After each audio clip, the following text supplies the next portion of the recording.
I don't think it's possible to overstate the importance of those first two Iron Maiden albums, not only in the career of Iron Maiden, but in the world of heavy metal in general. I think those two albums served as the template for a lot of great bands that followed, and they still stand up great today, of course. And you ask any member of Metallica, Pantera, Slayer, Megadeth, Anthrax, go ahead and insert name of heavy metal band here, and they will all point to those first two Iron Maiden albums as being monumental, not just important, but monumental. So sad loss. Not surprising, though. Paul has battled some health issues in recent years. That's all well documented. I know he struggled a lot throughout his career with various demons and health issues, et cetera, but sad to see him go regardless. 66 is far too young. Well, so, yeah. You know,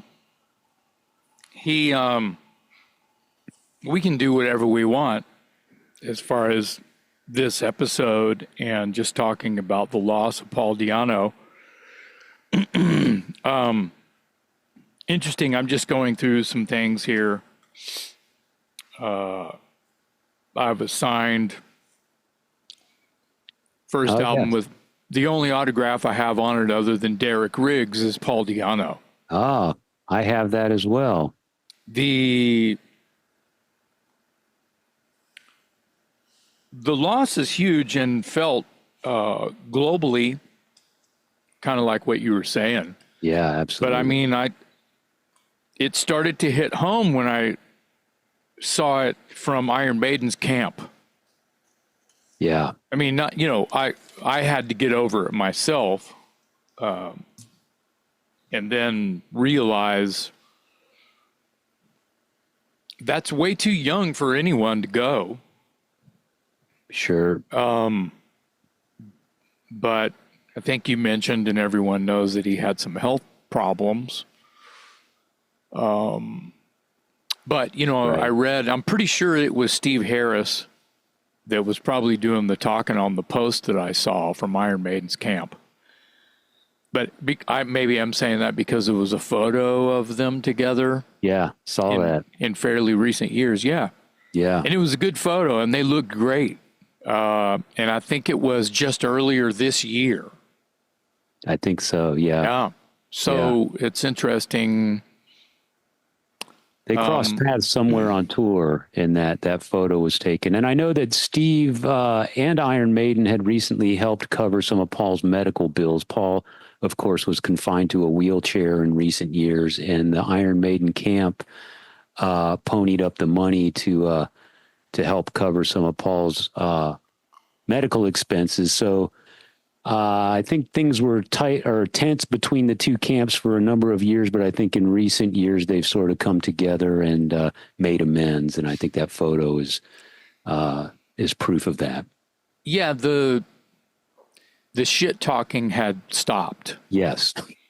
And I'm not speaking ill of the dead, but I believe most of it was maybe coming from Paul's side. Don't quote me on that. I think that there was some anger in his book, Paul's book. Do you have Paul's book? Right there. And I'll tell you, is he getting into some nasties in that? Is he slinging shit in that book? This book, man, I hate to start off on this, but no, I mean, I'm the one that brought up. I'll take the hit that he was an angry man at one point. Yeah, the book makes it very difficult to like him. I read the book because I'm a fan and I had to read it, and he is very forthcoming about his penchant for violence. And the name of the book is, just for people listening, it's called The Beast. Okay, right. That's what I thought. It was as simple as that. Yeah, which is kind of odd considering The Beast didn't really become associated with Maiden until Bruce and the Number of the Beast. But anyway, the book is called The Beast. If you haven't read it, it's a difficult read. I'll be honest with you. I read it because I'm a fan and I wanted to learn more about him. And what I learned is, and he freely writes about this. He has a very short fuse. Was prone to violence, prone to drugs and alcohol, as we all know. Was in and out of jail. Even seemed to take a fair amount of pride in resorting to fisticuffs when needed, or when he felt like it, or whatever. I read a lot of books about bands and musicians, and a lot of them sort of glorify the misbehavior and that sort of thing. But a lot of them also, there's an element of humor. And I found Paul's book to be completely devoid of humor. It was a difficult read, and read it at your own risk, I suppose, because if you love the man, his adventures, or misadventures rather, as they're spelled out in that book, might paint a different picture for you. It was our old dear friend who's since passed on a few years ago now, Ben McCullough, who is sadly missed, greatly missed, who told me about Paul's anger in his book, The Beast. And it might have been at a gig that you may or may not have been at Red Eyed Fly. Were you at that gig? Yeah, 2010.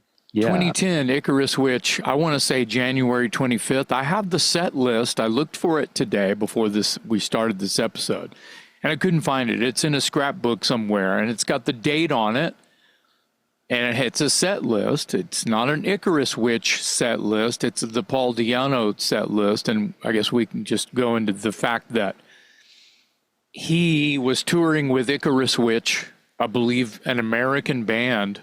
Yeah.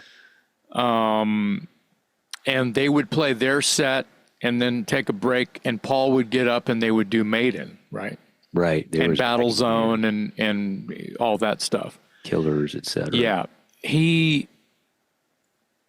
Paul was in bad shape back then. He wasn't in a wheelchair. But he was on a cane, and his voice was just shot, and he was kind of a mess. Yeah.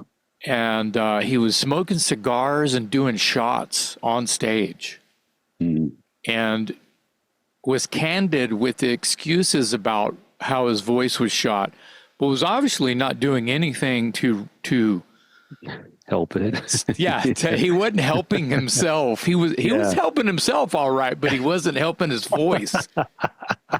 Yeah. But the thing is, I'm really happy that I was there, because, and there's some good and bad here, because it was the only time, I confess, that I was able to ever see or meet or cherish one irreplaceable Paul Di'Anno.